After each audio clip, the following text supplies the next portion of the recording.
Welcome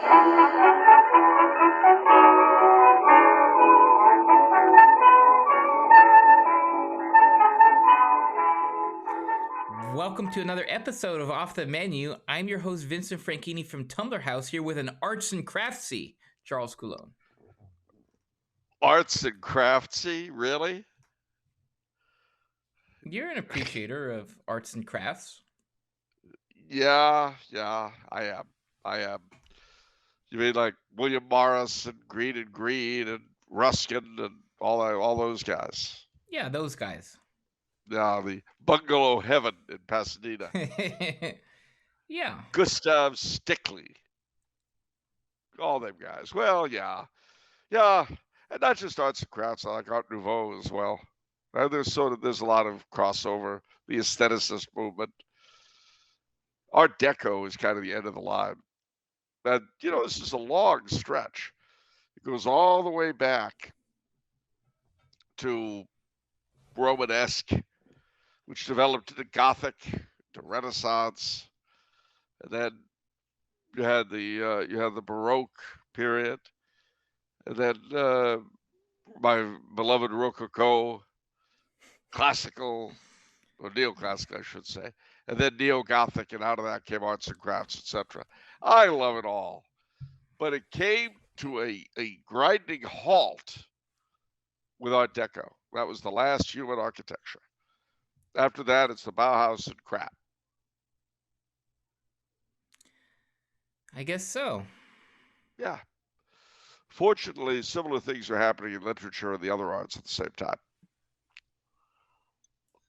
It's true. It's all bad.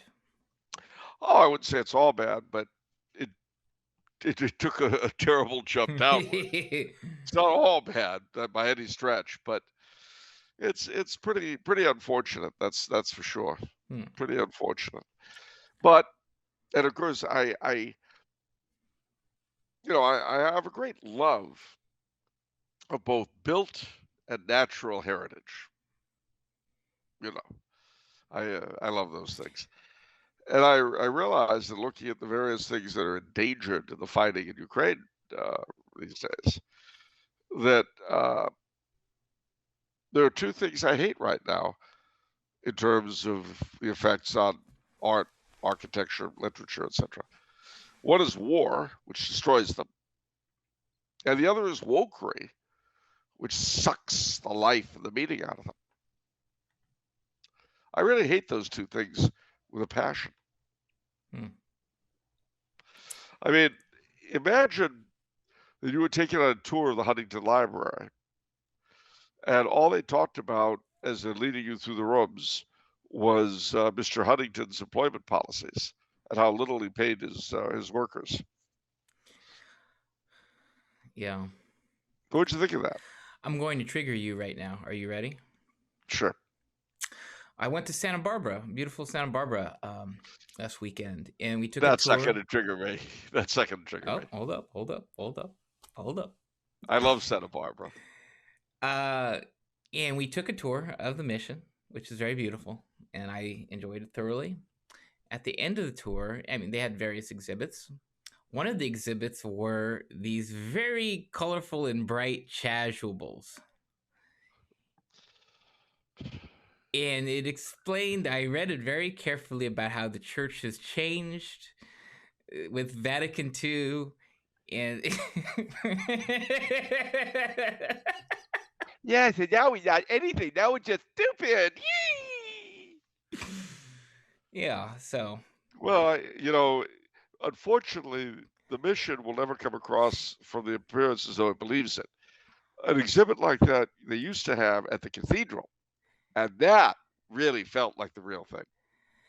It was weird because it was so out of place because we're looking at artifacts and all these old things, and then they have this, like, it seems so gratuitous. Well, it is gratuitous. It's an attempt. It's an attempt for that generation to leave their mark. Kind of like painting a mustache on the Mona Lisa. Yeah. Yeah. Stupid morons. I mean, you see, here in Europe, one of the most annoying things, these gorgeous churches, Baroque, Neo-Gothic, real Gothic, whatever. Beautiful altars, right? And there'll be a stupid looking table stuck in front of them. And it's like they make a point of making the stupid table, the card table, and the ambo look as out of place as possible. Again, the mustache on the Mona Lisa. It's really vandalism. Now, mind you, some places you'll see they try to make them look in accord. But I mean, I've seen things like transparent plastic altars. Really? Yeah, yeah. Just crap. See, people who revel in the destruction of beauty, ladies and gentlemen, are evil. They're evil people. If you like wrecking something, if you enjoy making beauty ugly, you're an evil person. I mean, it would be like someone throwing acid in a beautiful woman's face for just the purpose of making of ruining your looks. And believe me, there are such horrible people around. It's no different. It's the same thing. And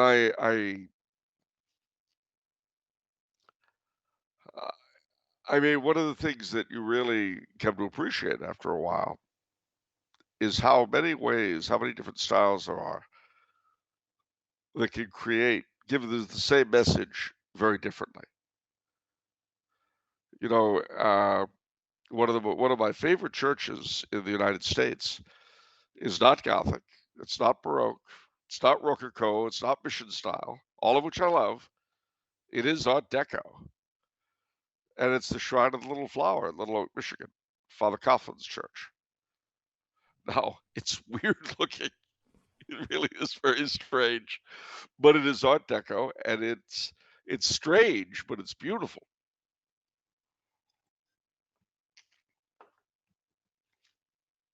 See what I mean? Wow, that is unusual. Art Deco for Yeah. 1928, baby.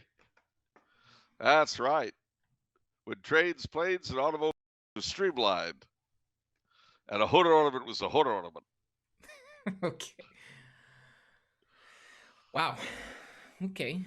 Um So you see, it's not as though beauty can't take many forms. But you know what the difference is between beauty and ugly? what? Ugly is always ugly. It just is ugly. Okay. Just ugly. Yeah. So, I'm not saying it's a bad thing. I um don't judge. you sound a little under the weather, Charles. Are you okay? I've got COVID again. Oh, Round congratulations. ding ding, round two. You got Yes, the indeed. girly COVID. I got the girly COVID. The new girly COVID, yes.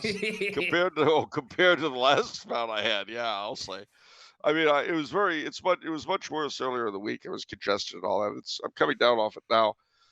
But girly or not, it's bringing with it 6 months of freedom. 6 months of not having to worry about vax laws. That was so convenient, Charles, to get COVID. Boy, Yeah, it's you funny. really just right before it. I wonder. Boy, God was really smiling down upon you with that one. He was, and a lot of my friends too. We all got it. It was very sad. Oh, wow. What a coincidence. Yes, very strange. Yeah. Okay. But as I said, we all came down with COVID. There was a whole lot of us, actually. It's very sad. Well, at least, yeah. So I guess you're free from the mandate then. So I'm free from the mandate. I'm confined to quarters right now. I am in quarantine, and they do monitor. But Monday or Tuesday I can test out if I have no. Depending on, I'm still a little, not much, but a little bit. yeah. As soon as I'm completely symptom free, then I give it a day or two, and I will go test out, and then I have my 6 months of glorious freedom. And that glorious freedom, by the way, although everything is lifted tomorrow in most of Austria, not in Vienna. Hmm.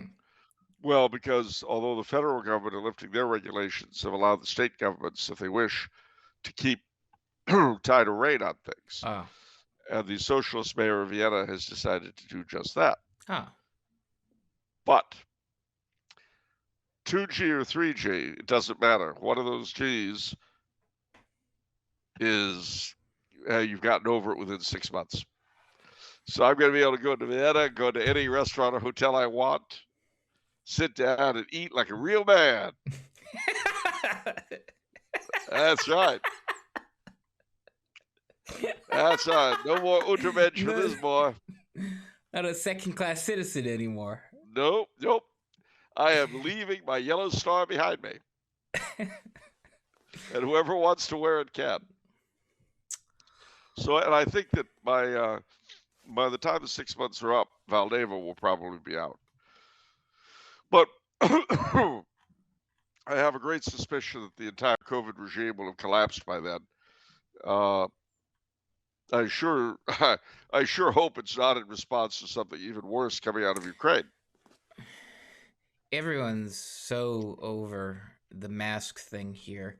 I went to St. Andrew's for Ash Wednesday.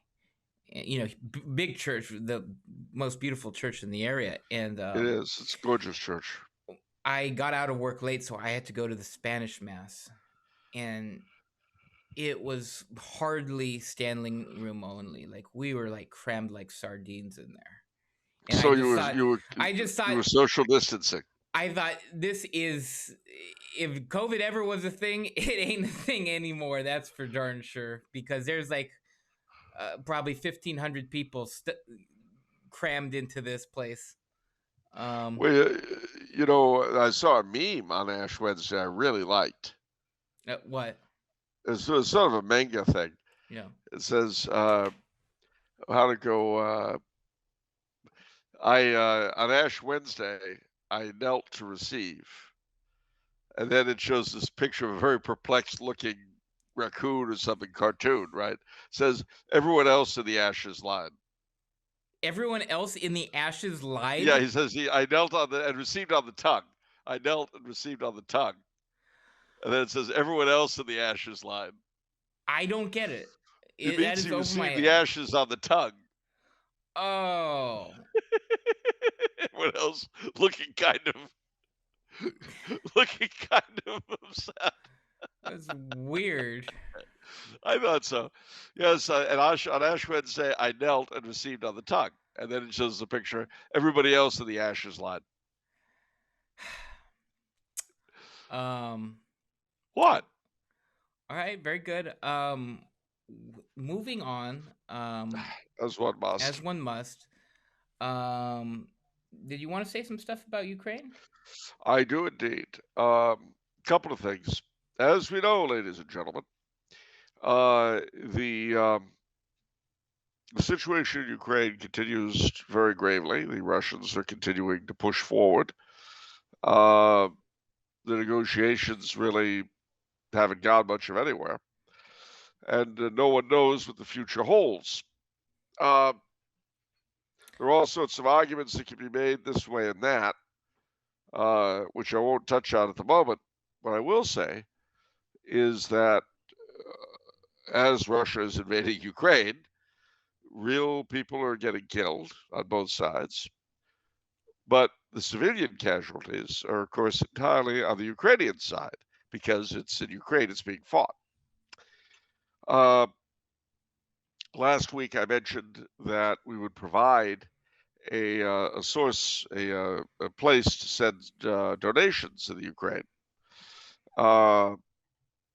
Well, it's should be on the screen in front of you. Yep, it's up. That is an account for the Ukrainian Boy Scouts, actually, and we've got the IBAN, the BIC number, which should allow you to send money to them if you wish. It's purely for humanitarian supplies, not for weaponry. So we're talking basically food and medical supplies for the civilians, not weaponry for the armed forces, which will be coming out of your tax money. You don't have to worry about that. Uncle Joe is taking care of it. But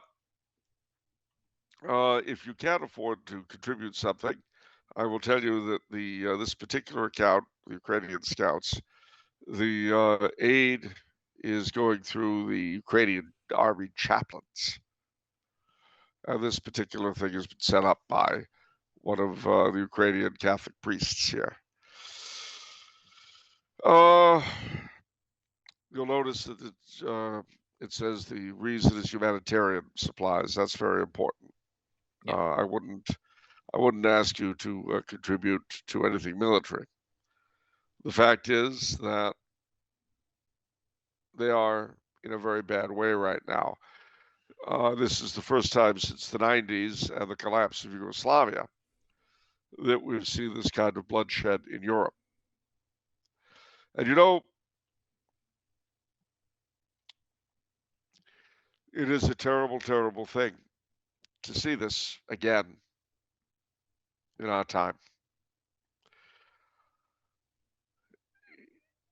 I suppose that the last generation to really see the devastation of war in Europe on a large scale is pretty much passing away now, the World War II generation.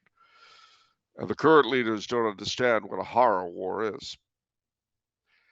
I also was a little bit amused by the consternation of some of the Middle Eastern and other journalists, that some of the European journalists were saying this was really terrible to see happening to white people and things like that.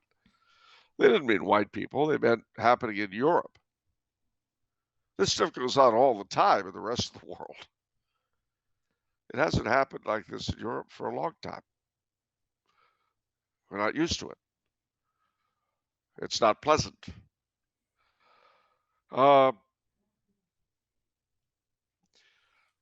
Again, I don't want to get into the specifics of the good guy, the bad guy sort of thing. As I've said before, I'll say again, my family were America first during the build-up toward World War II. But then my father hated FDR to the day he died for getting us into the war. But the fact also remained that whatever pressures we put on Japan, they did attack Pearl Harbor. They didn't have to do that. Well, similarly, Ukraine, of course, is not the United States. I'm not saying we should get into the war. God forbid. I'm not saying that. What I am saying, though, is that Mr. Putin did invade Ukraine. That is actually what happened. You can say, well, he was doing it to forestall. You can say this, you can say that. That's an argument, whatever. But the fact remains he did it. Now, the fact remains that this war is being fought on Ukrainian soil, not on Russian soil. You can also make the argument that the Western allies will fight to the last Ukrainian. Well, there's that too. The president of Ukraine has begged for there to be a no-fly zone imposed by NATO. There's no way we could do that. That would get everyone involved in the war, no? It sure would. The only way to. What are the odds that more people are going to jump into this? It's just going to stay isolated with Ukraine and Russia, right? Or no? We hope that. We hope that. But you see, unfortunately, I don't really see any kind of a really wonderful outcome out of this. The reason being that the very least Russia might do is nick Donbass and a lot more of the Ukrainian coast, maybe all of it, and then install a regime of its own liking in Kiev. The problem with that, of course, is that if it's seen as a puppet regime by a large number of the Ukrainian people, they may have to face an ongoing guerrilla warfare for God knows how long. And then, of course, If that were the case, the Russians being the Russians, their response would be, shall we say, suboptimal. And the West would get a black eye. Now, frankly, I think that's the likeliest outcome. And in the light of such a thing, probably China would have a go at Taiwan, having shown ourselves incapable of doing anything for Ukraine. That's an interesting Now, connection. Like the world is watching, and China, not everyone has good intentions. a lot of people don't. And you see, part of the problem you've got, and this is really the tiger by the tail,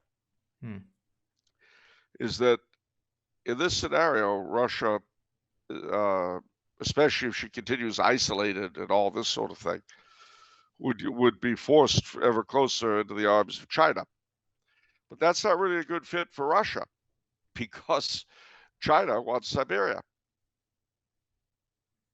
So there's a problem on that side. The other side, less likely, I should say, not least, less. The Ukrainians managed to give Putin such a bloody nose that he either is overthrown or resigns or whatever, and you get instability in Russia. Sounds like fun for a lot of people. Well, no, it's not. Apart from the suffering it will cause in Russia, it will also be to China's advantage. Again, think of Siberia. So neither of those outcomes are really great. Now, there's a third possibility, not directly related to what's going on, but something always to be borne in mind, and that is the idea that China, which has always to worry about the possibility of civil war, that China might herself, within the next 5 or 10 years, undergo some sort of civil unrest or even collapse. Great idea, huh? Well, no, because certainly with the United States, our economy is so bound up with China's, it would cause a depression straight away.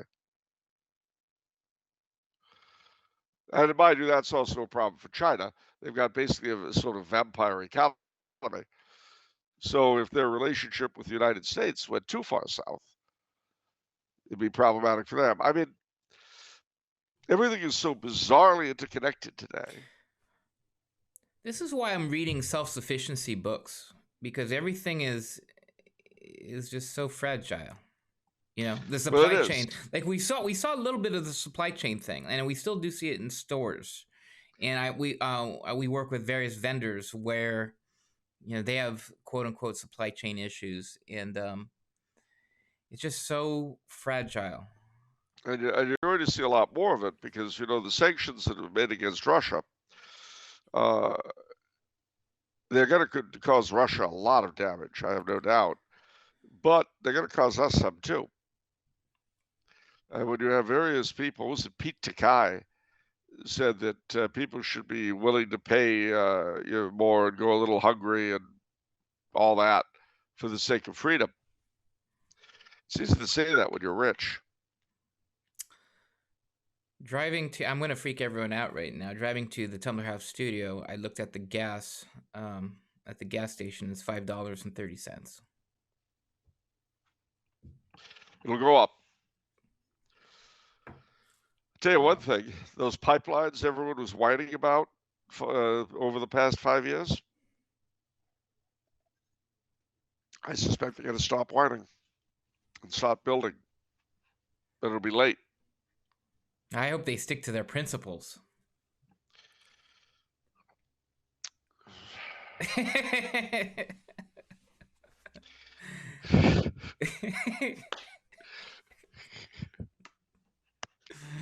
Yeah, their principles aren't for sale, but they do rent at reasonable prices. Yeah, I know. As soon as the gas is back down to 30 cents a gallon, then I'm going to be an environmentalist again.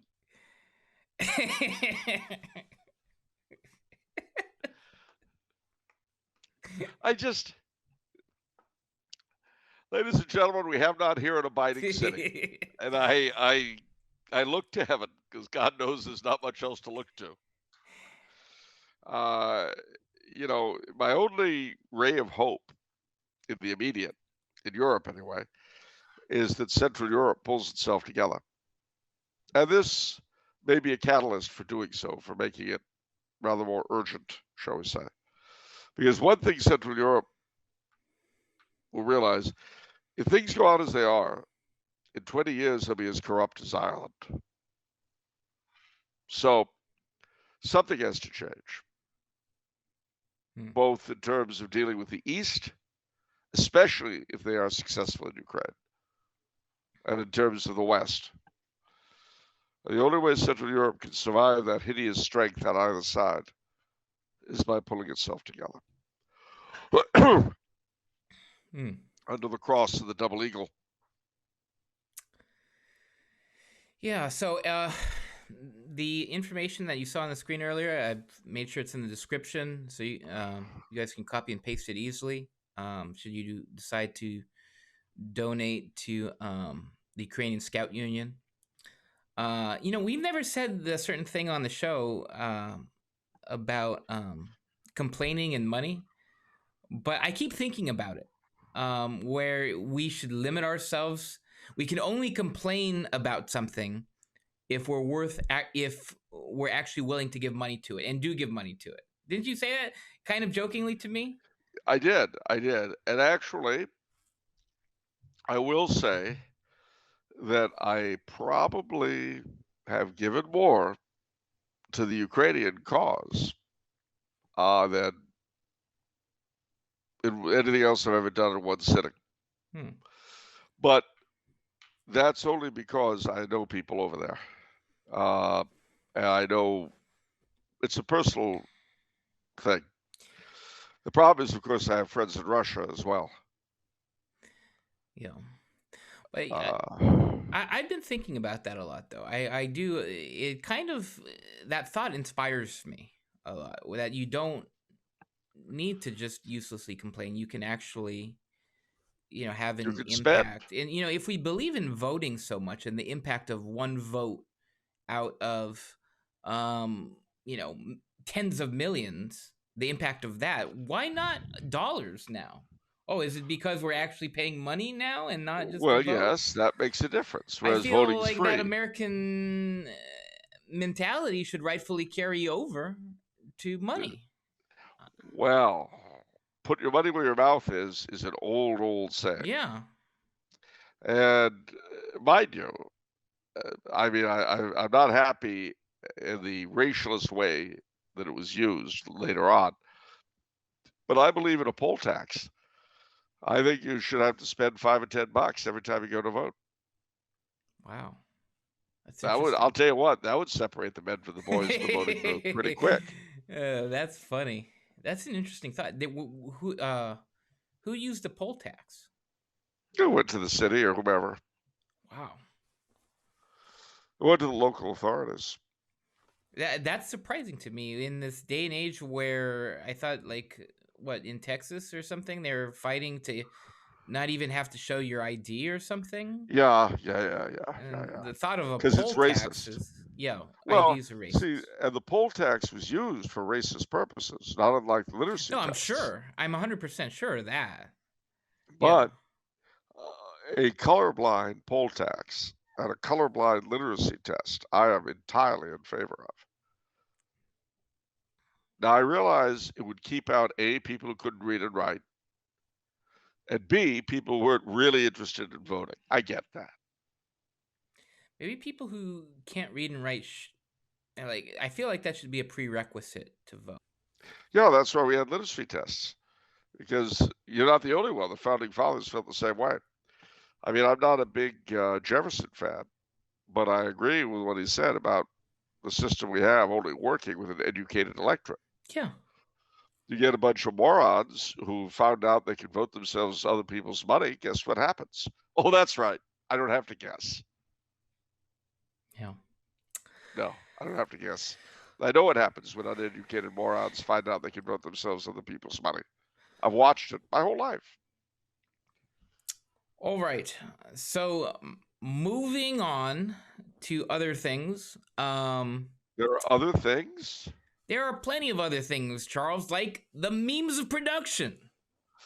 Nationalize the memes of production. For the common good.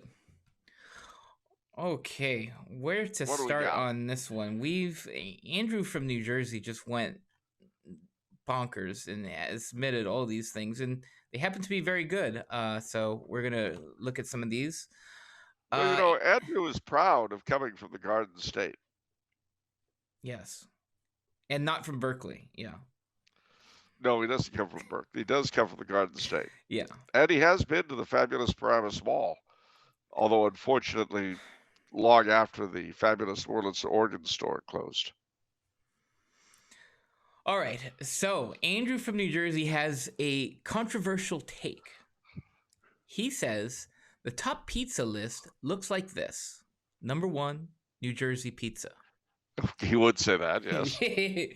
Number 2, Long Island pizza. Definitely true. Number 3, New York City pizza. I'd switch that with New Jersey, but okay. Okay. Number 4, Chicago/New Haven, Connecticut. Tied? What? Question mark? Now, Andrew from New Jersey, that's kind of random and kind of arbitrary. I mean, it's like, why not Santa Fe, Montreal? Jacksonville, Florida, Vancouver, Washington. I mean, just throw out two names of the sticks there. Okay, great. All right. Whoa, you calling Chicago the sticks? It's the Midwest, Oh, okay. It's flyover country. All right, that's fine. All right, then. Listen, Chicago, their pizza may be decent, but they have the stupidest mayor in captivity. Hey, whoa, let's back off from that. Let's back off. Charles has been red hot on this today. What? That she's a stupid broad? Okay, number with 5. With a mouth that should be sewed up? She's got what was called a potty mouth in my day. Mayor Potty Mouth is a better name than Mayor Lightfoot. She may be light of foot, I don't know, but she certainly has a potty mouth. All right, we're talking about pizza, not potty mouth, Charles. All right, I'm controlling the narrative. How is she supposed to eat the pizza? With her potty mouth, exactly. What if she poisoned herself by eating something? It would have to go right through her mouth, wouldn't it? It would be contaminated by the time it got to her stomach, and the woman would die. Your fault. Are you done? If you had just sewed up her potty mouth, she wouldn't have died. I'm not going to commit a felony on your behalf. You're racist. You're angry. I'm not racist. Okay. Wait. I'm not supposed to notice she's a foul-mouthed broad because of her color? Really? That's racist. Name a foul-mouthed broad who's white. Oh, sure. Oh, pause. Long pause. No, Miss Bahar. Whatever. Yeah. I don't even know who that is. Yeah, you do. She's on The View. Oh. Joyce Bahar or Joan Bahar, whatever her name is. She's got a foul mouth on her. Okay. Or who's the Irish chick? She had a talk show. She's O'Donnell. Rosie O'Donnell? That's the one. There's another foul mouth chick. Okay. Remember she told President Trump to play sit and spin? That's class for you. Both of those ladies, Maris Lightfoot and Rosie O'Donnell, my father would have described as class broads. No doubt. All right. Isn't that a wonderful phrase? Back class to pizza. broad. I'd rather talk about pizza than broads. All right. I know other people who would say just the opposite, but you're a married man, so never mind. Go ahead. I don't want to talk about annoying broads. All right. I'd like to see that as a bumper sticker. I don't want to talk about annoying broads. Okay. People would shrug and say, well, I'm with you, pal. Or as a sampler on the wall,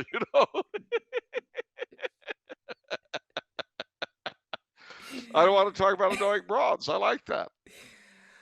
All right. That could be an election slogan. Uh, I'm running for Congress. I've been asked about Mrs. Pelosi, but I don't want to talk about annoying broads.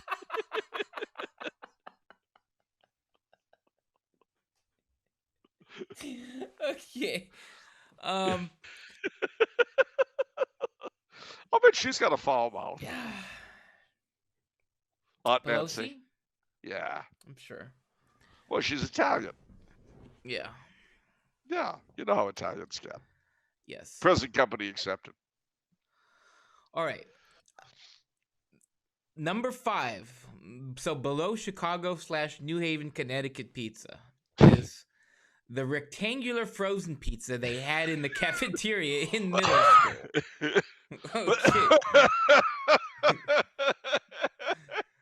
That stuff was really Okay. Okay. yeah, Yeah. there. Okay. And below that, number 6, St. Louis pizza. Oh, Andrew from New Jersey. You got to understand something. St. Louis people take their pizza very seriously. You know, it's like pizza's like barbecue. You know what I mean? Yeah. In the sense that there are so many regional varieties, and boy, do they defend themselves. Woo, loudy, loudy, loudy. I think Andrew from New Jersey is going to get doxxed. I'll say Dahl's canceled. See if he ever gets invited to a party by an annoying broad with a potty mouth, huh? I'll bet Mayor Lightfoot never invites him to any official function in Chicago just because of this. Sad. But that's not enough for him. We've got a meme that he has created. Let's put it up on the screen. People from New York and New Jersey laughing, watching people from Chicago and St. Louis argue over who has the 4th best pizza. Well, notice though he doesn't have a middle school principal coming out insisting that theirs is best. So, Ours is scientifically certified to be what our children need nutritionally. Nobody ever said that about any other pizza, I'll tell you. I don't think I've ever heard anyone claim that pizza was a nutritious health food. It's a rich source of carbohydrates and Yeah. lipids.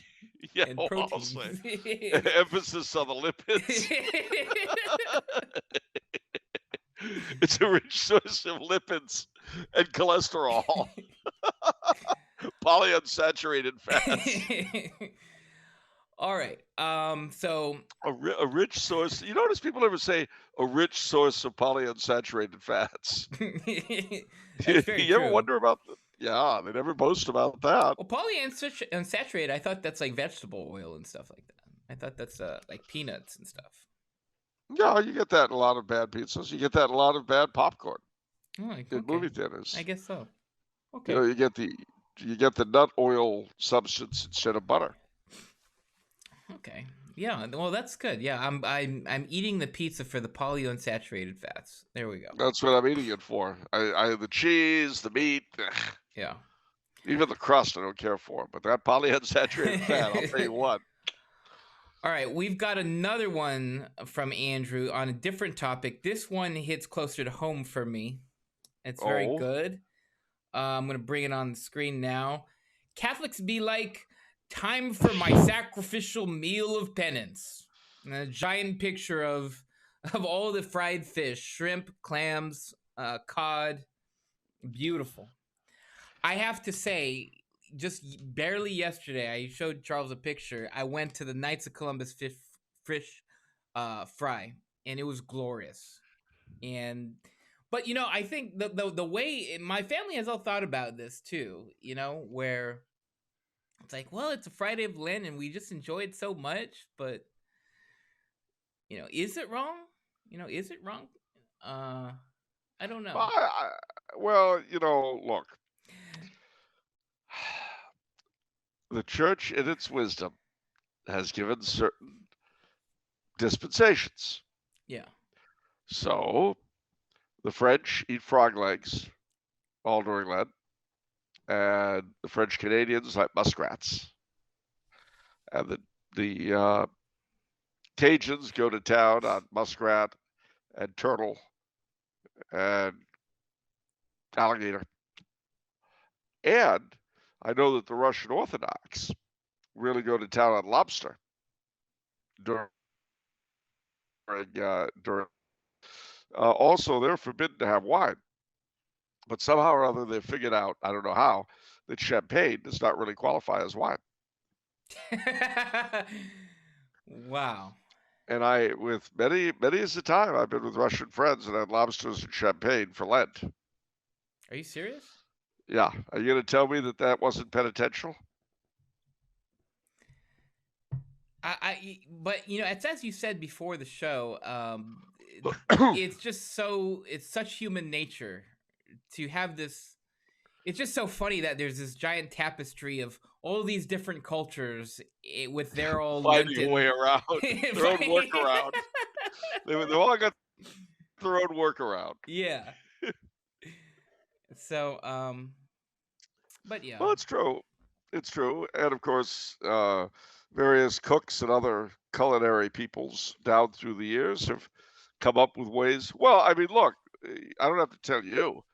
Think of Christmas Eve, which was always a day of abstinence and fast. Right. Think of the seven fish dish. You know, the seven fish supper that your Neapolitan ancestors, to say nothing of Casa Franchini, go in for every Christmas Eve. So that's actually a very new thing that my dad had sort of imposed maybe 5 years ago or so. But before that, we actually did exclusively the sort of Slavic Hungarian, which is Oh, I actually, in know. my opinion, more famine food, like pea soup, that kind of stuff. But Your mother made this pasta with sesame seeds. I don't remember that. I mean, normally it's babalki, pierogies, sort of famine food, all potato and bread based. Yeah. It's a lot of sauerkraut. So, anyhow, No, I dropped by for a couple of Christmas Eves down through the years, and was treated to a pierogi here, a bit of this or that there. But I know in the last 5 years or so, your dad really wanted the dishes in yeah, his childhood. yeah, he did, he did. Okay, so that's it for the memes. It's nice to have a good, healthy segment of memes. Now, we didn't prep for this pre-show. It's time for the state of the week. Ooh, you forgot about that, didn't you? And now I did, but I'm ready, pal. You're What ready? state you got? Yeah. The state of the week this week is Maine. Oh, well. All right. Oh. We start in the far south, Kittery, which is just across Portsmouth Harbor from Portsmouth, New Hampshire. That Kittery, York and Cumberland counties, that's the very first part of Maine to be settled. Now, you got to bear in mind that Maine, its settlement came from two different directions, the French in Canada and the Yankees from Massachusetts. And in fact, until 1820, the District of Maine, as it was called, was part of the Commonwealth of Massachusetts. So, just like Massachusetts, the Congregational Church was the state church. So, you'll find all these little Congo churches scattered in every little village, every little green, just like Massachusetts. The biggest town in Maine, and the site of both the Catholic and Episcopal dioceses, is Portland. And Portland, Maine, is it's the biggest city. It's a bustling place, colonial architecture and Victorian, very very pretty. The state capital is Augusta. But the most wonderful town in southern Maine, and there are a lot. It's got a beautiful coastline, lots of little islands and all that. Penobscot Bay is filled with them and so forth. Little fishing villages and just really, really lovely. It's also very green. But in Cumberland County, not too far from Portland, and not too far from the town of Cumberland, you'll come to a town called Jerusalem's Lot or Salem's Lot. Now, there are two problems with it. One is it's overrun with vampires. The other is that it's mythical and exists only in the imagination of Stephen King. But that doesn't stop it from being an important place. Then, further on, as I say, you will find forts like Fort Popham, the colonial forts that the British and the French built, forts at Castine, towns like that. Two other important towns, not unlike Salem's Lot. One is called Cabot Cove. And that was a very important place because the famous mystery writer Jessica Fletcher lived there. And then the other, which is toward the second big town, Bangor, is called Collinsport. And that's an important town because the biggest family were the Collinses in their mansion of Collinwood. Like Jerusalem's Lot, like Cabot Cove, it's also imaginary, being the setting from Dark Shadows. Let's keep it real, shall we? Excuse me, that's not a phrase they use in Maine. Then, okay. in Bangor is incidentally, is where Stephen King lives. Now, the best town in southern Maine, the place where everybody should go, is called Lewiston. Now, Lewiston, Maine is a wonderful place because it's filled with French Canadians due to the mills. But somebody in the federal government had a really bright idea about 20 years ago when we started getting a ton of Somali refugees. They figured, let's see, where are we going to dump these Somalis? Now, they come from a hot climate. I know, let's dump them in Lewiston, Maine. And they did. So when you get to Lewiston, you'll find a lot of French Canadians, you'll find a lot of Somalis. They don't always get on so well. But during the winters, which are bitter cold, you'll never see more miserable people than the Somalis in Lewiston. And you can thank your government once again for its brilliance. You have, as I say, French Canadians and Yankees being the biggest population in southern Maine. There are also Indian tribes, the Penobscot, the Maliseet, and the Passamaquoddy. The Penobscot have their reservation in Old Town. The Passamaquoddy have two, Quoddy Head and Indian Township. Then, way up at the northern end of the state, with the border of New Brunswick, is the Madawaska River. Now, the towns up there are all French speaking, but they're not French Canadian Quebecois like in southern Maine. No, no, no. These people are Acadian, who are different dialect, different people from the Quebecois. But they're very nice people anyway, especially because they speak French, as all really wonderful people tend to. But you'll often see names up there that you'll see in Louisiana, because, of course, the Cajuns were expelled from Acadia, hence the name. Let me see, what else can I tell you about Maine? Lots and lots of woods, lots of hunting, lots of fishing. The Maine guides are a sort of core of people who will take you for a fee out into the depths of the wilderness. Big state, beautiful state, a lot of it empty, a lot of timber, and really pretty nice. The state capital is Augusta. Again, beautiful Capitol building, lovely state historical museum. Near there is a VA hospital, and that has an old soldiers cemetery where my great-great-grandfather is buried. And that, Frederick Coulombe. And that, ladies and gentlemen, is the state of Maine. Wow, that was really impressive, Charles. I thought I was going to get you with this one. We did not prep for that at all, ladies and gentlemen. I completely picked it at random, and wow, well done. Oh, Okay, we next got week we'll Florida, do. Alabama, and Maine out. Don't tell me. Yeah, I Just won't. Yeah. Florida, Alabama, and Maine have been done. Okay. All right. Oh, by the way, Yeah. I should point out that the reason why Maine became a separate state was that back in 1820, Missouri was about to be admitted as a slave state. The problem is that would have given them an edge, the slave states an edge in the Senate. So to prevent that from happening, they had what was called the Missouri Compromise. And that allowed Maine to become a separate state in order to balance Missouri. So now you know. Yeah. You know, there's one thing I would like to add about Maine before we move on. I mentioned the two mythical towns of Cabot Cove and Collinwood. Now, Collinwood, or Collinsport rather, Collinwood in Collinsport was the home of, amongst other people, the Collins family, the vampire Barnabas Collins, who would, oddly enough, only appear at night for reasons having to do with being a vampire. Well, Jessica Fletcher, you may remember from Murder, She Wrote.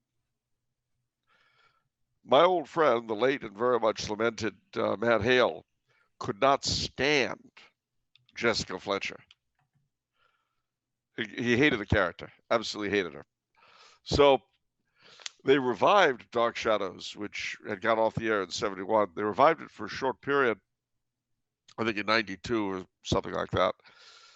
And Matt said that he hoped Jessica Fletcher's car would break down in Collinsport one night when she's driving back to Cabot Cove. Gosh. That's what we call a mashup in the trade, ladies and gentlemen.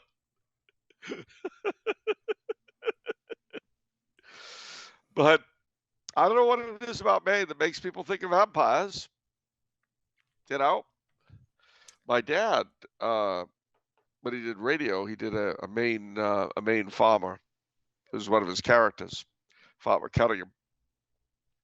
And he was, he'd do this mock thing. He would be asked questions, not unlike me, but with you. But he would answer as the Maine farmer in character, right? So at one point, the fellow says, Mr. Cunningham, how long have the Cunninghams been in Maine? Well, about 300 years. Really? Could you tell me anything about any of your more illustrious ancestors? And it just got worse and worse. Well, there was Captain Seabrook Cunningham. He was accused of murdering his entire crew at sea. Really? What happened? He was acquitted. Lack of witnesses. So, and it went on, and they just got worse and worse and worse. And then finally ended with, and then there was my 7 times great aunt, Jezebel Cunningham. She was accused of being a witch at Salem. Really? What happened? Crown prosecutor turned into a toad, couldn't finish the trial. What? Yeah, I see where this is going. What? I'm here to help. And part of that help are the questions. Yes. All right. First question is from Vendée Radio. Oh, Vendée Radio. Please could you comment on the growing problem of vulgarity on the right, with figures like Donald Trump, Rush Limbaugh, and now even libertarians like Joe Rogan being identified as totemic figures of the future right? Where do you see this developing? How has the degradation of manners and customs diminished the witness and attraction of the conservative movement? Well, I mean, look, you've got to bear in mind that everything has dropped. Society in my time, and mind you, was on its way down when I came along, it's really fallen to pieces. How many of my listeners will remember a time when you rose when a woman entered the room? Not too many. And I actually met the gentleman behind Monday Radio for the first time uh, in Oxford back in 2018, I guess, May of Wait, 2019. could you say all that again? You met the gentleman behind. I met the gentleman behind Monday Radio at Oxford back in May of 2019. At the same time, we were at a conference, and one of the other people there was the great, wonderful Joanna Bogle, who's a tremendous friend of mine. But she said to me, "You know, Charles, we don't live in the same world as the young people." And I said, "What do you mean?" And she said, "Well, let me ask you.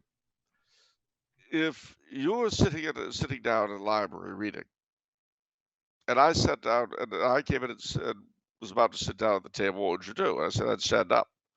She said, "Exactly. I came into the library, the public library, and I was going to sit down, and the first words out of my mouth as they gathered were, 'Oh, please don't stand up.'" And then she said, "Then I realized they had the faintest intention of doing anything like that. They would have had no idea at all what I meant had I said it." It's very true. I mean, that's if I had begun to rise, she would have said, "Oh, don't stand up. Please sit down." That was the way it was done. Fortunately, we've progressed, and women are treated as badly as men. So it's good, I guess. At any rate, I wish I could treat Mayor Lightfoot, you know. And anyway, do we have to go on about her? I thought you said you didn't want to talk about annoying broads. What is wrong with you? Didn't you say you didn't want to talk about annoying broads? I did say that, and I'm not doing it. You're doing it, but it's got to Me? stop now. Next Me? question. No, we're not finished with this one. What happened to Mayor Lightfoot? No, the thing is, what a sad name she's got too. Anyhow, uh, the thing is that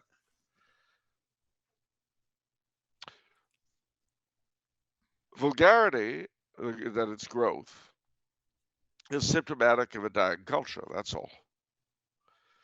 And everyone is a product of their time.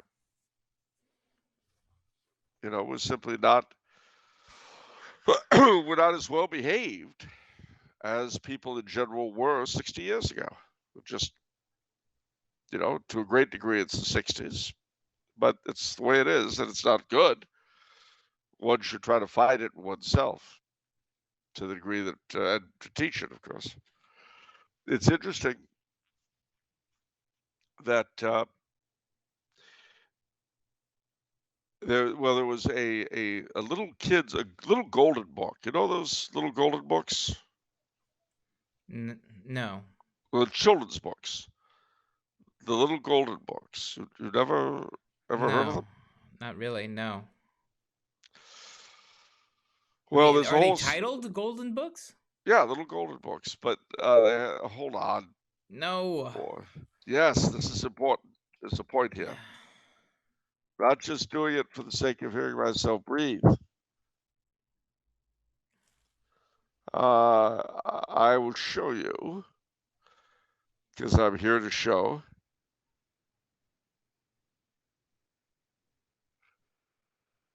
Some Timeless Publishing. I knew they still produce them.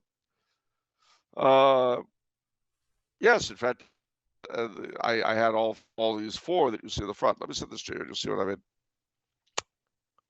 Looky, looky.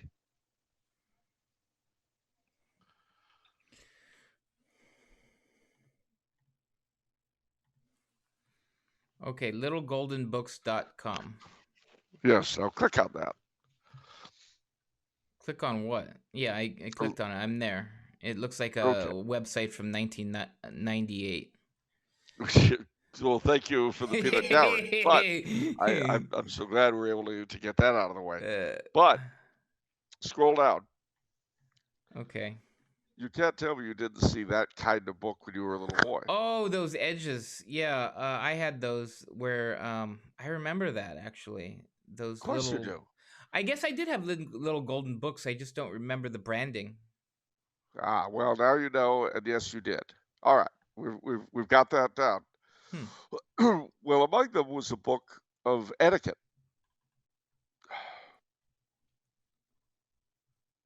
Hello? Yeah. Gee, that was odd.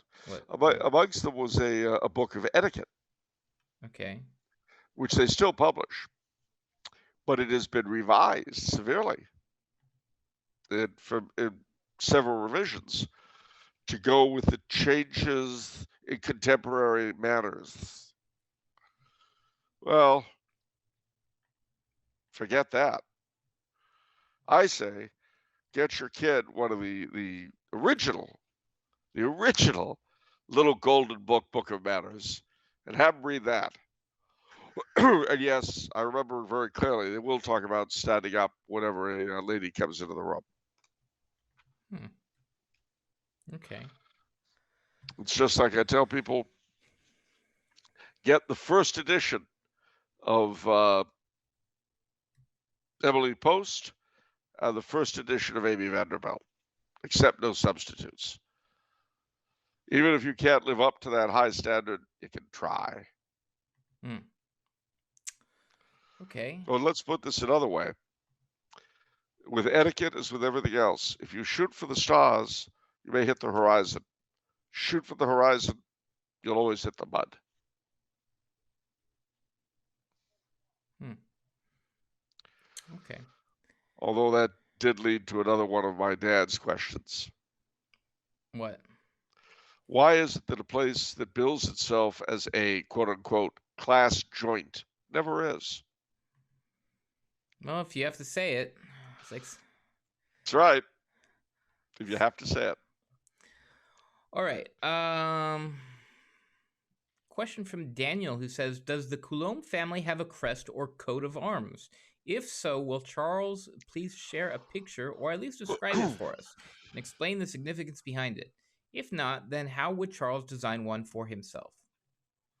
Well, this is the coat of arms as I've grown up with it.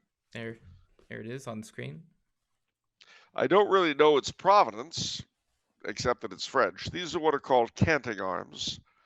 That means that it's basically a pun. The three fat birds you see there are doves. And Coulombe means dove in French.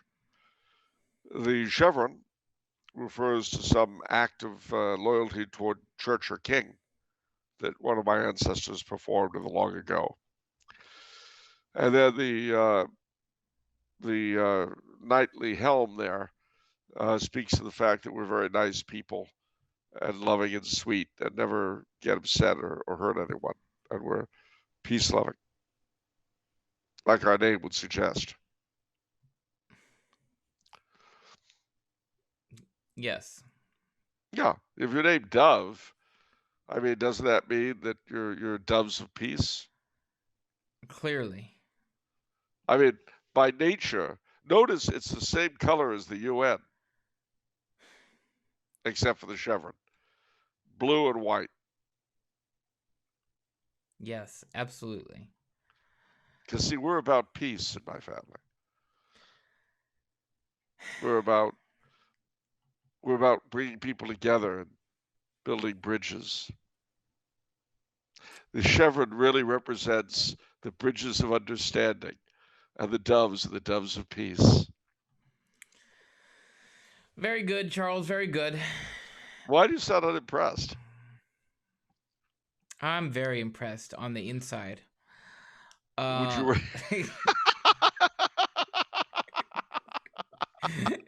Very good. But what would you rather talk about? The peacefulness and loving nature of my family, or annoying broads? Oh man. I almost want to say annoying broads on that one. I don't know. Well, let me tell you about Eleanor Clift.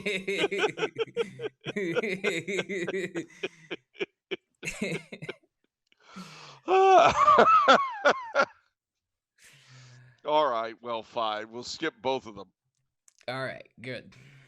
And we'll go to a question from Chicago Jacobite, who says, oh, well, apparently he has a progress report for us. He says, I have been trying to recruit Jacobites on the east side of the city, but it is still frozen over, giving me time to Yes. ask a question. Gosh, it's too bad Mayor Lightfoot doesn't spend more time on the east side. That's true. So he says, you and everyone else seem to laud George Washington because he refused a kingly crown. What would have been the consequences of his having accepted it? And would Robert E. Lee have been king in 1860? Might have saved a few problems. Does Charles have thoughts, and please offer them, about our version of George I? Certainly, he would have been better king than the German guy the British oligarchy chose to give that title. Well, let's start with the first, this last first, and then reverse. That would be true of George I, not George III, who was, as he said himself, the first to glory in the name of his line, to glory in the name of Britain. And in fact, it was the opposition to him from the British oligarchy that led to the success of the revolution in the first place, because it defanged the monarchy for good and all down to the present. So we've got kind of a straw man there.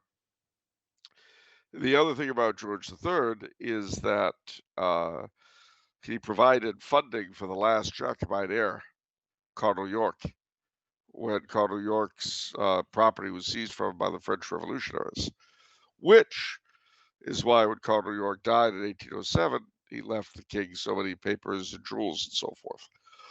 It was by way of thanking him, I guess. But I would certainly say George Washington was better than George I, without a doubt, or George II.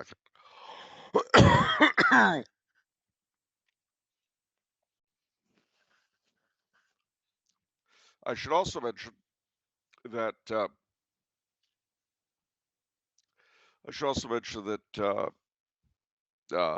gosh, I gotta think of his name now. Christopher, can't think of the last name. In his book, The American Heresy, he's Ferrara? no. It goes back to the 30s. A contemporary of Chesterton and Belloc. Anyway, the name of the book is The American Heresy. But he made the comment about George III, given his view of the monarchy and so on, that he was a Jacobite without courage of conviction. Anyhow, so if George had accepted the crown of America, it wouldn't have gone to Robert E. Lee because he was his relative by marriage. It would have gone to a Washington.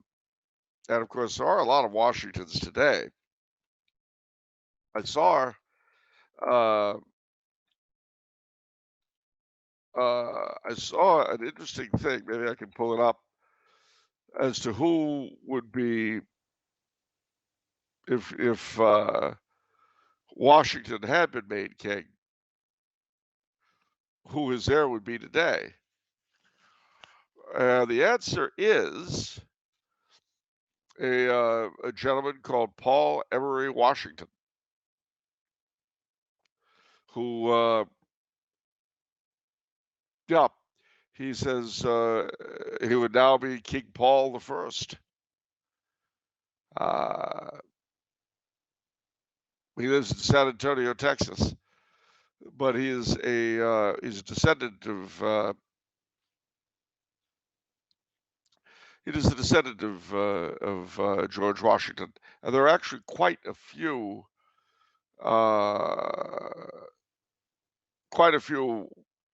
Washington family members. Their ancestral home, Sulgrave Manor in England, is now maintained by the colonial names of the Daughters of the American Revolution, one or the other. Would it have been better? Well, I would probably, you know. The current heir to the throne, if Washington had become king, says he doesn't think he'd make a very good king. Well, that's certainly true because he's had generations of not being one behind him. And I think there are very few people who'd be any good at it if they were suddenly dumped to the job, despite King Ralph. You remember that film. So, fortunately, his wife on TV was not Queen in the movie, so that was good. But Roseanne, Queen Roseanne would have been really tough, I think. King Ralph was difficult, but Queen Roseanne would have been just, you know. Mm-hmm. So, would a Southern king have been able to keep the Union together? It could well be that under a king we would have had slavery abolished peacefully, perhaps somewhat sooner than actually happened, rather than having it done as a result of a terrible fratricidal war and poisoning racial relations to the present. Okay. Question from Deborah. Okay. The Holy Alliance, also known as the White Army, is this why the Allied forces required the deposition of the monarchs? Would Charles talk about this? And she has a quote here. To understand what is happening in Ukraine, you have to go back in history to 1815. Russia, Austria, the Habsburg Empire, and Germany, the German Empire, formed the Holy Alliance. The Holy Alliance of 1815 was made after the fall of the First French Empire. On September 26, Emperor Alexander I, Austrian Emperor Franz I, and the Prussian King Frederick William III signed the Act of Holy Alliance in Paris. The main goal of the union was to restrain liberalism and secularism in Europe. Charles, what do you have to say? Well,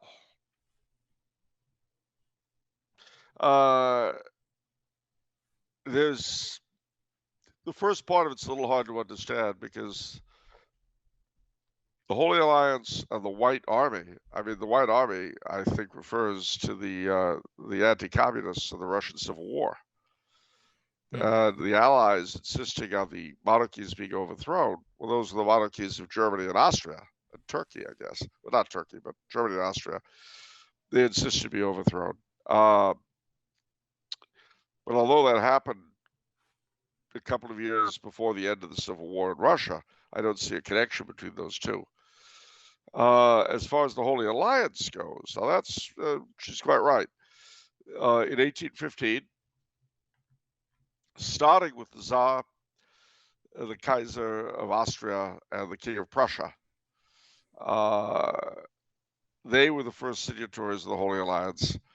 Eventually, every sovereign in Europe, except the Prince Regent of England, who couldn't because of Parliament, the Pope, who wouldn't because he didn't want to get involved in an interfaith thing, and the Sultan of Turkey, who was Muslim. Other than them, every other monarch in Europe joined the Holy Alliance.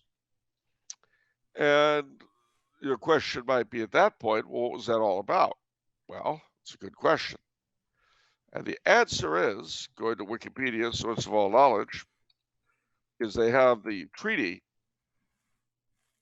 The treaty in the article, the treaty really puts it best. Let me see. Yeah, here it is.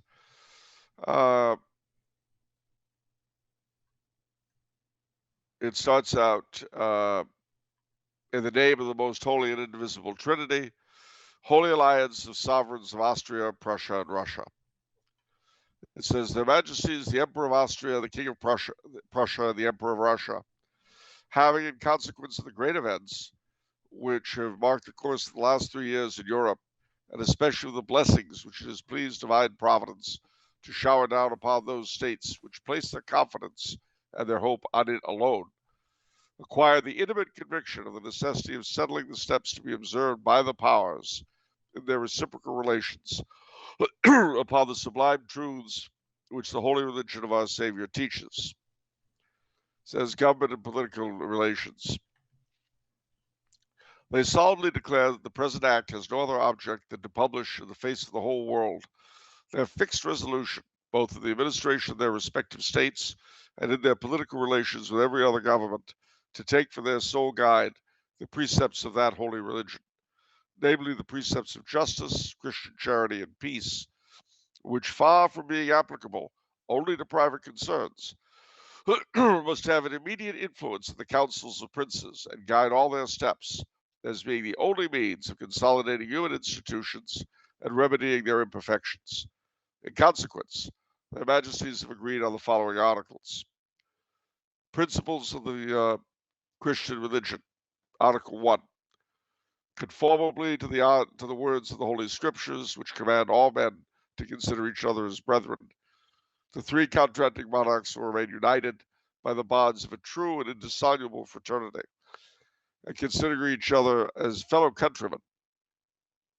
They will, on all occasions and in all places, lend each other aid and assistance, and regarding themselves toward their subjects and armies as fathers of families, they will lead them in the same spirit of fraternity with which they are animated, to protect religion, peace, and justice. Fraternity and affection, Article 2. In consequence, the sole principle of force, whether between the said governments or between their subjects, should be that of doing each other reciprocal service and of testifying by unalterable goodwill the mutual affection with which they ought to be animated, to consider themselves all as members of the one and the same Christian nation, the three allied princes looking on themselves as merely designated by Providence to govern three branches of the one family, namely Austria, Prussia, and Russia, thus confessing that the Christian world, of which they and their people form a part, has in reality no other sovereign than him to whom alone power really belongs, because in him alone are found all the treasures of love, science, and infinite wisdom. That is to say, God, our divine Savior, the Word of the Most High, the Word of life. Their Majesties consequently recommend to their people with the most tender solicitude, as the sole means of enjoying that peace which arises from a good conscience, and which alone is more durable, to strengthen themselves every day more and more in the principles and exercise of the duties which the divine Savior has taught to mankind. Accession of foreign powers. Article 3. All the powers which will choose solemnly to avow the sacred principles which have dictated the present act, and shall acknowledge how important it is for the happiness of nations, too long agitated, that these two should henceforth exercise over the destinies of mankind all the influence which belongs to them, will be received with equal honor and affection into this holy alliance. Done in triplicate and signed at Paris, the year of grace 1815, 14th September. Signed, Francis Frederick William Alexander. So that was the Holy Alliance. And as such, it lasted until about 1830. Okay. Question from Joel. He says, "Hello, Vincent and Charles. I hope the two of you are having a fruitful Lent so far. My questions require some backstory, which I hope will not be too long-winded. Since Custodians of the Trash Can came out, the only group offering a TLM in my diocese has been the Society of St. Pius X. Recently, I attended my first ever Latin Mass through the Society. Simultaneously, I have also been progressing in my parish RCIA program, in which I was due to be confirmed at Easter. The TLM which I attended was only a low Mass, but I was still utterly mesmerized by it, and my eyes were transfixed on the events at the altar. It was nothing like I had ever seen before. In the midst of this, the opportunity to receive the sacrament of confirmation through the SSPX arose. I was torn between my Novus Ordo parish, which I had been a member of for nearly a year, and the opportunity to receive the sacrament of confirmation traditionally. Eventually, I came to a compromise, deciding to request that my diocesan bishop confirm me in the traditional rite. This was a terrible mistake. I was subsequently berated by the priest who runs my RCI program with comments like, quote, "The SSPX isn't Catholic. The SSPX are in schism. The SSPX doesn't recognize the Pope. The SSPX are irregular," end quote. despite me not bringing them up in the conversation. Um, these were followed by more comments like, quote, the old rites are not the ordinary form, and those who attend and celebrate it must be brought back into the reformed rite. Vatican II made it this way. The Pope is clear that these old rituals must be done away with, etc. He said that I would never get a traditional confirmation from my diocesan bishop as well as traditional marriage and baptism were quote unquote banned by the Pope. I tried That's my true. best. I tried my best. What's true? That they were banned by the Pope. I tried my best to defend myself and dispel the claims against the SSPX, but it was all in vain. When I got home, I felt exhausted and defeated. It was like I had just slammed my head against a brick wall for half an hour. I asked if I could take it up with the bishop, but I fear that all I will find there is an even harder wall to hit my head against. Does Charles think it imperative that I receive confirmation as soon as possible, even if it's in the new rite, or is it okay to wait 2 or so months so that I can receive it in the traditional rite alongside the Mass of the Ages? Also, does Charles have any tips on how to deal with these types of clergy and prelates? They seem to have a negative impact on my mental hygiene whenever I bring up topics like these to them.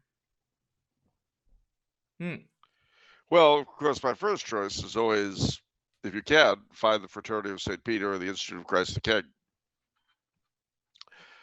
or a friendly, parish priest. But of course, they're being hunted down and destroyed by the scumbags and the filth monkeys. Your little priest there, your little priest friend, I would write him a letter, and I would say, dear and Reverend Father, in reviewing in my mind what your comments, I'm afraid I must characterize them as untrue, particularly because the Pope has given the SSPX faculties for confession, which presumably he would not have done if they were not in union with him. Probably they wouldn't be praying for him in the Mass either. Now, if they are in the church, hold on, I can never remember which canon. I will I'll look for this, but in the meantime, you want to put in something effective how painful his behavior is toward you, and how insulted you were and hurt, and that you find that without an apology, you're not going to be able to deal with him again for his manner of behavior. You're not used to being, since you're an adult, and you've always been taught to believe that adults behave like adults, and thus you find his behavior very disturbing.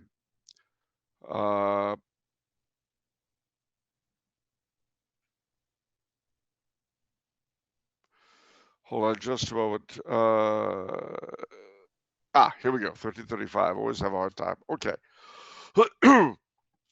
So you can tell him that unless he apologizes to you for his behavior, you're not going to be able to return to him, and you will, in fault of the FSSP or Christ the King or some other place, you will have to attend the SSPX, much as you don't want to. Now, as to where this will put you canonically, the SSPX must either be in the church or out of the church. They're one or the other. Okay. Obviously, I'm not going to pretend that I am a canonist and have the ability to tell you which they are, but this is what I can tell you. Let's say for a minute that they are in the church, which, given what the Pope has done with them canonically, would seem to make sense. But let's say that they're impeded somehow. Canon 1335. If a censure prohibits the celebration of sacraments or sacramentals or the placing of an act of governance, the prohibition is suspended whenever it is necessary to care for the faithful in danger of death. If a latae sententiae censure has not been declared, which it has not been, it was lifted with the SSPX, And mind you, that only applied to the bishops that were consecrated by Lefebvre, not to the priests of the society. The prohibition is also suspended whenever a member of the faithful requests a sacrament or sacramental or an act of governance. A person is permitted to request this for any just cause.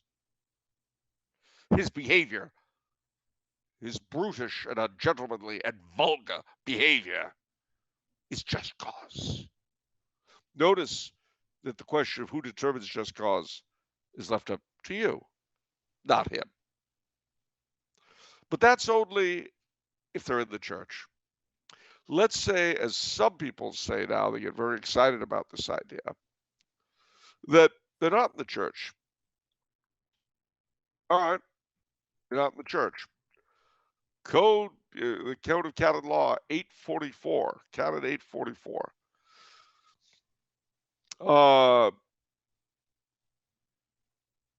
Stroke 2.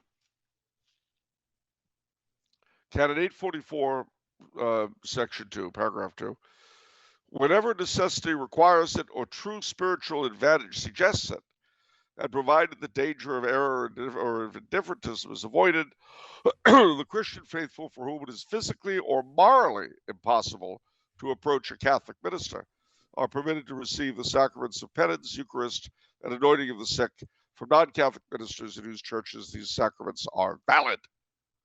So, I would cut and paste Canon 1335 and Canon 844. Since the SSPX have to be one or the other. Yeah, if they're in the church, 1335. If they're out of the church, 844. His rudeness and vulgarity and nastiness has forced you into this position. But of course, it'll be different if he apologizes. Now, presuming he doesn't, which is hard because I'm sure that his humility, just like the Holy Father's, is so overwhelming that he'll fall over himself to apologize. But let's pretend he doesn't. Let's pretend he blows you off. Make sure you send him a copy of every check or money envelope you give the SSPX. Email it to him or mail it to him so he can know what he's losing. You might even send a copy to the bishop. And you know what? Send a copy of this letter I've suggested to the bishop as well. What if that's intimidating for Joel to do? Should he not feel intimidated to do that, to send it to the bishop? Would that be making... What's going to happen? What's the bishop going to do? Send money? What's the bishop going to do? Violate canon law? Oh, I'm sorry. Violating canon law is the only thing they know how to do with canon law. But I repeat, again, especially since in traddom right now, everyone's excited over whether or not the SSPX are not schismatic. It doesn't matter. They are. 1335, 844. Take your pick.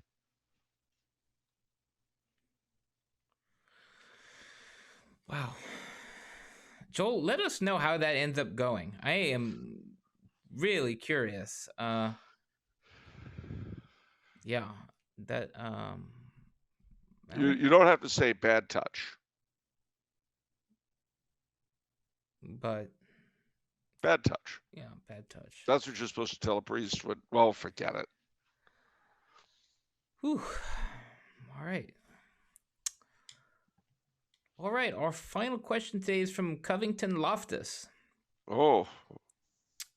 Covington. Yeah, Covington Loftus, yes. Okay. I don't know why I said both names, but I don't know, just it's so elegant or something that I feel compelled to. I'd like to extend this question to both Charles and Vincent.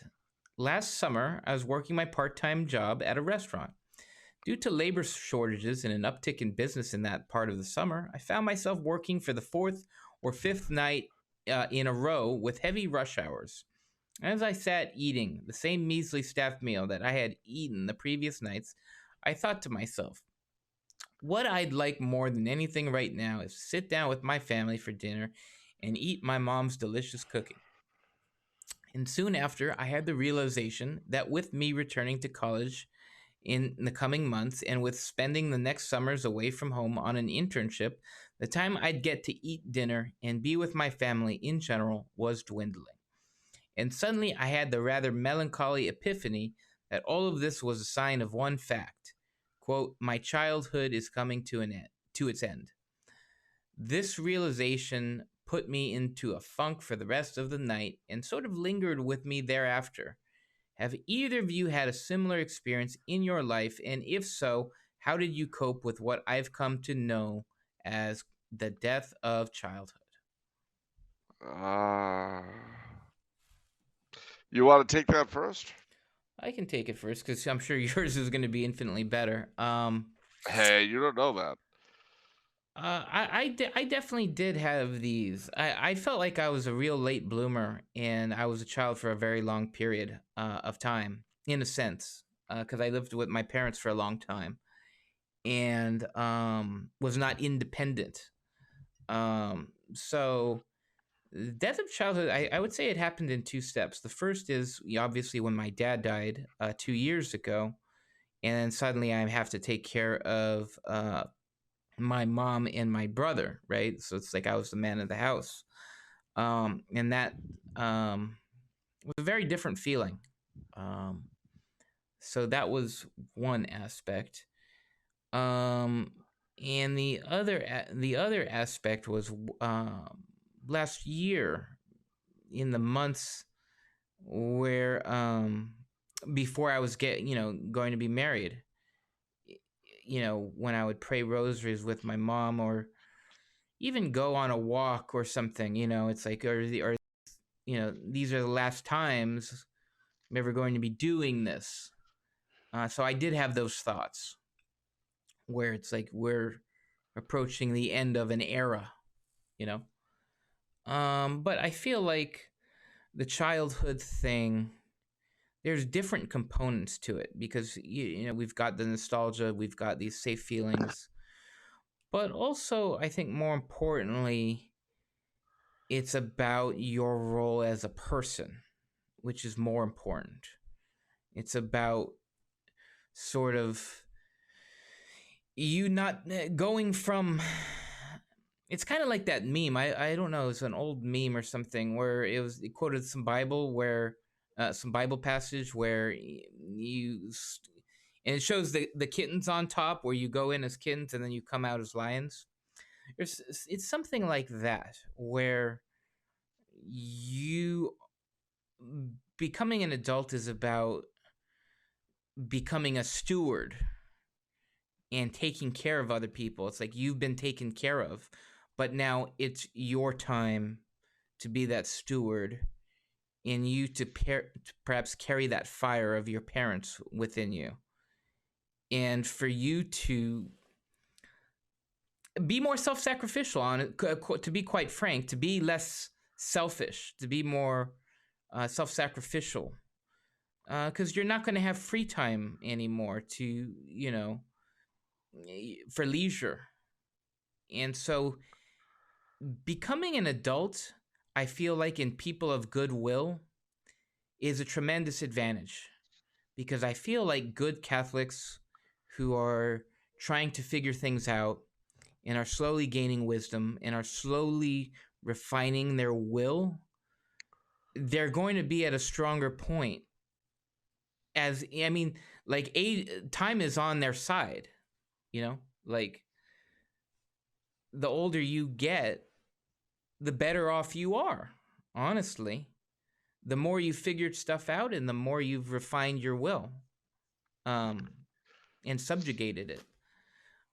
So I feel like it's a good time. You should be thinking about how you can take care of people you love now. You're going to be in a better position rather than as a child where everything's sort of handed to you. It's about being able to stand on your own 2 feet and less about you and more about others.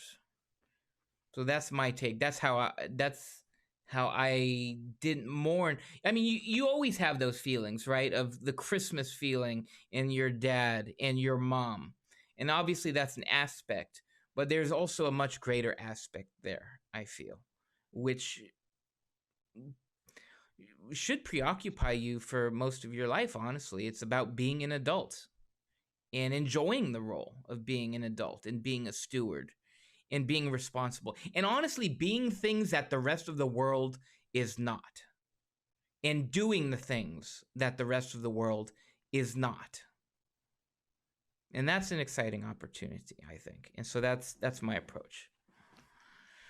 Well, I certainly would agree, especially with the fact that as you get older, it becomes more about other people than yourself. Yeah. Uh, when I was quite young, uh, I hadn't even started school yet. We left New York and went out to LA, and that was a severe wrench. It really, really was a trauma. Uh, we got out to Hollywood, and of course, it was the midst of the hippie rebellion. And the IHM nuns were going crazy and all that kind of thing.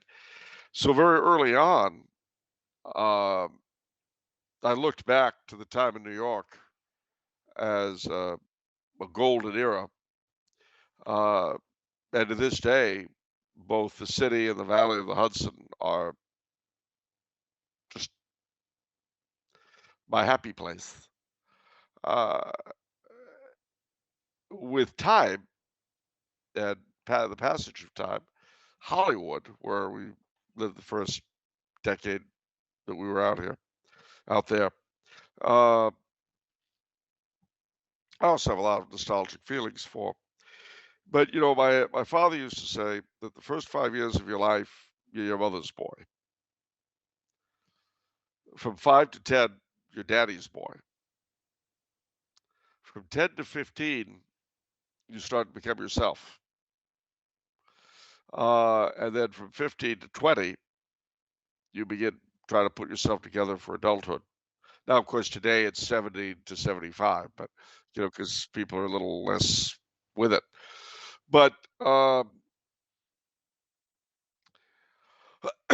knew at the end of high school, for instance, I went off to New Mexico Military Institute, and first to Fort Knox for ROTC Basic, and that was a definite break. I mean, I knew that I would, even if I saw all my high school friends again, it would never be like that again. I was very, very much aware of it, and a bit melancholic, but I was also thrilled to see the next chapter and what would happen next. And this has happened to me a number of times in my life since then. A chapter is closed, a chapter is opened. And time and again, most recently coming here to Austria, it's hit me just before I was about to leave wherever I happen to be. In the next few days, I'm going to see the people who, for whatever period of time, are going to be integral to my life. And I don't even know who they are. I have no idea who these people are. I've never met them before. They've been living their lives. I've been living mine. And these utter strangers are going to become all the familiar faces around me, which is, of course, exactly what happens. Uh, the thing is, though, that when you're young, and by young now I'm talking late teens into the 20s, through college, in fact, you have this idea that there's a sort of period of preparation for something called adulthood. And then you're going to get there, and then adulthood is going to go on for the unimaginable future until you're old. In reality, it's nothing like that. What it is you put one step in front of another, and days go by, and you're doing whatever you're doing, and years go by, and every now and then you may stop and realize there have been changes. And then one day you look in the mirror and your dad's staring at you. Uh, Maybe not exactly, depending on how much alike you looked. When you hit 30, your youth is over. When you hit 60, your middle age is over. Now, when that happens, you realize that it's time to start packing. But what do I mean by packing? Well, you know that 30, my 30th birthday, which was 31 years ago, seems like no time at all. Those 30 years went by so quickly. As the poet says, when time takes you out for a spin in his car, he'll be on put to stop him from going too far. And boom, you're 60. And you realize if I lived another 30 years, I'd be 90, which is kind of unlikely. And yet the last 30 years got faster and faster by decade. And they all went quick. So you're really very much aware that you don't have that much time left. So, two ways you can react to it. You can get horrified and upset, and in a sense, swear you're going to fight it with every step of the way, and I'm not going until blah, blah, blah. Or you can become ever more serious about trying to get to heaven, number one. Number two, you can do your best to leave something behind that's useful for the youthful people who are stuck with the garbage you and your generation left behind. And thirdly, you do think about the memory that young people will have of you in the way that you remember your own elders. And you'll be concerned to leave a good memory behind you in a way that you're not otherwise. Through all this passage of time, I'll tell you what I found most useful.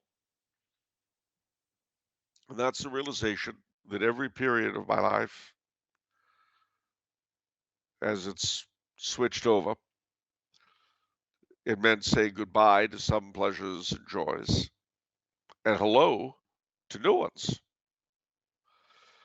I guarantee you, when I was 6 years old, I could never have appreciated a good martini or a really fine cigar.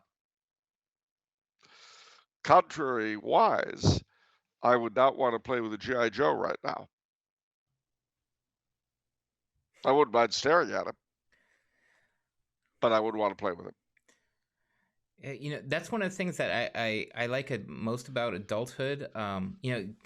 It's a trade-off, but I like that I am now more secure and confident than I ever was, and I found myself more than I ever did back, when I was a child. And it's easy. Nostalgia kind of erases kind of the serious defects of an era, and those are some of the serious defects, at least for mine, where you're just sort of victimized and you don't know how to. Well, you're not in control You of don't your know how own, you're not comfortable in your own skin. At least I wasn't. and you don't have control. Yeah. I mean, uh, that is a very. Uh, what do kids complain about most? Their parents. Why? Well, because their parents set the rules and the standards. The parents decide what they're going to do. Now, they don't have to worry about anything in terms of being, paying for anything. But the trade-off is they have no control. Well, when you become an adult, you're stuck with responsibility for yourself, but that also gives you the power of decision. So, like, if you don't like the new Lord of the Rings of Power thing, you don't have to watch it, even if they say you're a racist for not doing so. You have that power because you're the man who pays. Uh,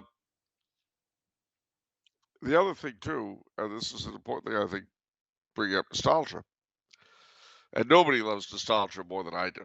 Okay, whether it's personal nostalgia or reenactment, but in reality, nostalgia, I do believe, is a yearning for heaven, because what you're yearning for is the best, and really an idealized past that was never necessarily really there.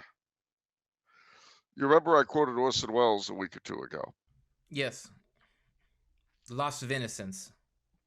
Yeah. And the England that was always, better and warmer and blah, blah, blah. Well, that's a yearning for heaven, really. Hmm. The real England, or the real France, or the real America. Heaven. Uh, C.S. Lewis's end of The Last Battle is beautiful in that regard. The children look back, they look over, they see the real England. And there's Professor Kirk's house that they thought had been torn down years before. And Mr. Tumnus, the fawn, says, "Oh no, in the real England, nothing good is ever destroyed." Hmm. You know, we yearn for it, even though we've never been there. And that's as it should be. It gives us a reason to strive for heaven. Your loss of childhood, I understand completely. Uh, and I can tell you that when I'm in the Northeast, I feel like I've gone home back to childhood. But it's not true. For one thing, I couldn't have afforded to do any of the things that I do there now. I mean, uh, it kind of impressed me that the first bar my father ever took me into, the late lamented Chumley's at Greenwich Village, when I was 5, uh, until whenever I'd be back in New York, the latter years of its existence, I'd always go to Chumley's myself, Hmm. paying my own way and having a drink instead of a ginger ale. But I always toasted my dad. He and I never went there together as when I was an adult. You know, he and I never went back to New York City together or to New England together after we went out to California. Not till his funeral. So I would say, though, make sure you treasure your family. Make sure you treasure your parents. Because you're right, you're not going to have them all that much longer. They may live another 30 or 40 years, please God. But trust me, it won't feel long at all. And when they're gone, take it from an orphan. They're gone. Uh, and remember, too, there's a season for everything under heaven. Right now, you're going to set aside. When I was a child, I thought as a child. When I became a man, I put away childish things. What is that from? That's St. Paul. Ah. Yeah. And that's the position we're all in. And indeed, it will be true when we die. When we die, if we make it to heaven or even purgatory, we will put aside childish things. That reminds me of the Latin Mass, where I forgot. It's in the beginning. In where we Uh, talk about our youth. yeah, it's And it's always interesting. Like, what if an 80-year-old man is saying that? You know, it's a different concept of youth. They do. To God who gives joy to my youth. Yeah, there you go. Yes, indeed. Unless, of course, if you're saying that and you're young, then you're evil and have to be punished by a priest. Sorry, that was for the last question. It was kind of an annoying hangover. Yeah. What would you rather have, an annoying hangover or an annoying broad? Whew. Joy Behar or your headache and stomach? I would say headache and stomach. Well, that's true. You know why? Why? They pass quickly and they don't talk back. Wow. Well, by the way, you should share the outrage I have over the Lightfoot mouth, because this was in the context of her attacking Columbus. Told you she's a stupid broad. Potty-mouthed mayoress. You know, just because there are so many stupid people in the world, just because you're the mayor of some town in the United States doesn't give you the privilege of me caring about what you say. You don't get privilege to that. You know what I mean? Like, just because. Yes, it does. Yes, it does. No, I don't care. Yes. I still don't care. I'm the mayor. Yeah, if I ever met her, I would say, I don't care what you say. Get away from me. Because I don't. No, everyone has such a self-importance. Your words don't mean anything to me. Why don't you do something worthwhile instead of flapping your gums? Because she can't. If she could do something worthwhile, do you think she'd be mayor of Chicago? Oh. Too bad. I don't watch that. I don't use the electric box enough in that sense for her words to get to me. So. Well, they get to me. I'm sick and tired of the anti-Columbus crowd. Yeah, I know. We're in different worlds because you're a writer and you have to be covering all these shenanigans. I have to be outraged. Yeah. It's my job to be outraged. Yeah. So. Well, just remember that the mayor of Chicago is a job that's always gone for the past 50, well, all right, 80 years, but who's counting, to the most corrupt moron possible. Except they weren't morons, they're corrupt, but they've gotten, ever since Daley Elder died, yeah, they've kept the corruption. It's just gotten stupider and stupider. And this creature, my gosh, what an utter nunchuck she is. Oh. You know, the thing that made me laugh, her predecessor, Solomon, he dumped his job as chief of staff for Obama to become mayor of Chicago. What a loser. Well, it shows you which he thought was the better job. Wow. Maybe he wasn't the loser. Maybe he was the smart one. Wow. Because don't forget, funny. Obama was created by the Daily Machine. Oh, that's true. Yeah. And you thought Chicago was unimportant. Wow. The Daily Creatures took this graduate of Oxy.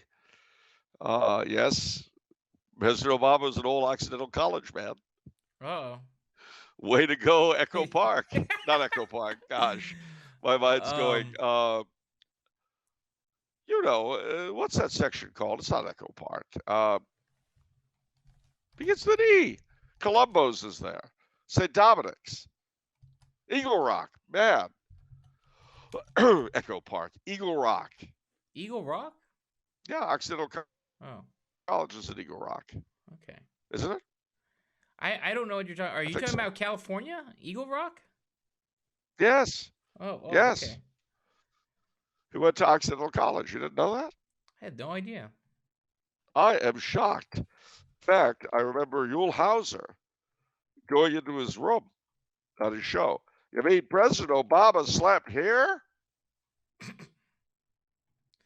True story. No joke. Okay. President Obama was right there. Yeah, he sure was. All right, Charles. We're Yeah, coming up on an hour, or on 2 hours. Excuse me. 2 hours. It's been a 2 long one. Any hours. closing thoughts? Lots. I've composed a 40-page ode to spring in blank verse. You Wow. don't sound impressed in the slightest. I am, just keep it to yourself. Just, I didn't say I was going to read it. I just said I composed it. I was going to that's read the thing. Let me good. put it this way.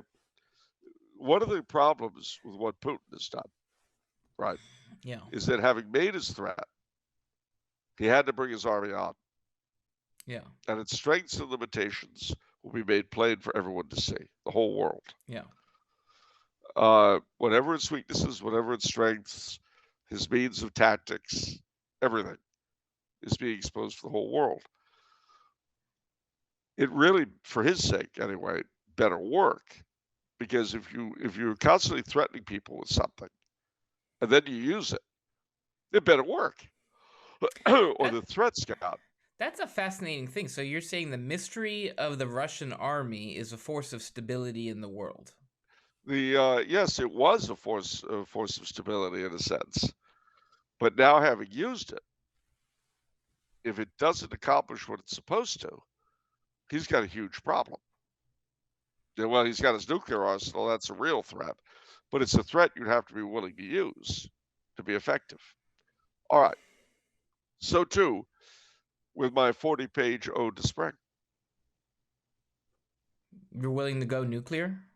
Not now, but I have to have it ready. See, and the problem is, if I ever decide to use it, I better make sure it's going to be effective. Because if I read the thing, I set it down, I look at you in triumph, and you go, "Is that it? Is that all you got?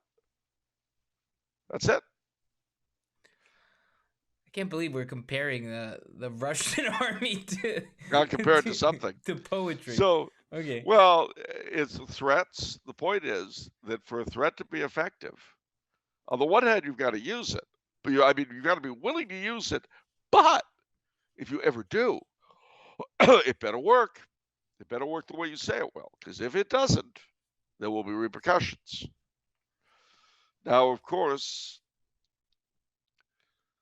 the repercussions, that also depends upon the other person involved. So, in other words, I say, if you don't do as I tell you, I'm going to smack you. And I've said that your whole life. Vinny, from the time you were 8 years old, Vinny, you don't do what I want, I'm going to smack you. And you've always go, "Chief." So you've done what I've told you. The day comes, I say, "Vinny, do what I want, I'm going to smack you." You say, "Go ahead. Belt me one." Go ahead. So I do. I better knock you to the ground, because if I don't, suddenly it's reversed. And now you're going to say to me, "Ha ha ha, all right." And you'll punch me. Here's the problem. If I was employing you, you're out of a job. Okay. In other words, the consequences, you've got a wheel within a wheel within a wheel. Yeah, this got complicated. It got complicated because life is like that. I've always used this threat on you. You finally push me to use it. I use it. It's not sufficient. You smack back, but you bring about terrible consequences as a result. So who's employed by Russia? Wait, I got lost. Well, it's not really intended as a direct analogy here. With Russia, there are actually several things at play. One is, of course, the nuclear arsenal. Yeah, that's scary. Then the other is that if Russia were destabilized, A, the chaos in Russia would not be helpful, and B, it would certainly open the door for China. Contrariwise, If Russia succeeds, as I say, it's a black eye for us. You could probably kiss Taiwan goodbye. It's still got a problem with China. So I'm afraid I don't really see any good, any really good outcomes. But the best thing that could happen in the immediate is the sooner the fighting and the dying ends, the better it'll be. The fewer people who are killed. See, don't forget, it's not just going to be people killed. There'll be the bitterness involved. Yeah. Obviously, the more people that die, the more this enmity will go on. Yeah. And it wasn't there before. See, this is why the church's just war theory, isn't there just for fun. War does terrible, terrible things. And unfortunately, we have a generation of leadership around the globe that, for the most part, has never been directly involved in a war. Aren't too many Vietnam vets in the cabinet.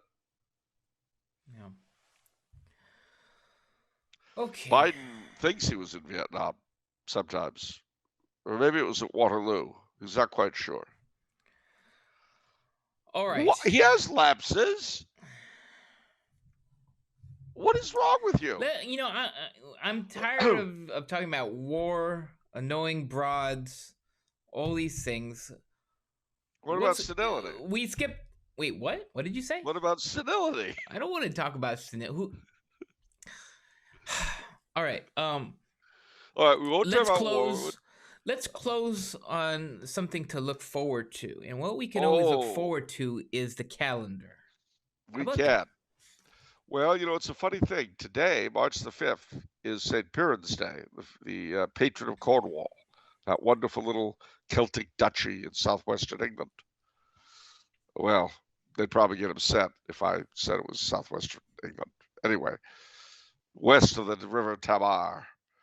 And, interestingly enough, the Cornish, the so-called Cousin Jacks, they settled Grass Valley, California. So if you ever go up there, you'll be able to learn a lot more about the Cornish. Beyond that looms, it looms, St. Patrick's Day, St. Joseph's Day. Yeah, I actually literally just looked them up. You actually beat me to it. St. Patrick's Day is the 17th. 17th, yeah. And St. Joseph's is the 19th. March the 25th is the Feast of the Annunciation, which makes us think of Christmas again. And I'm always happy to think about Christmas. It looks like I may be in Italy for St. Joseph's Day. Wow. Let us know how that goes. I will. I've been invited to a conference on Dante. You have some good things, some interesting things to say about Dante? Yeah.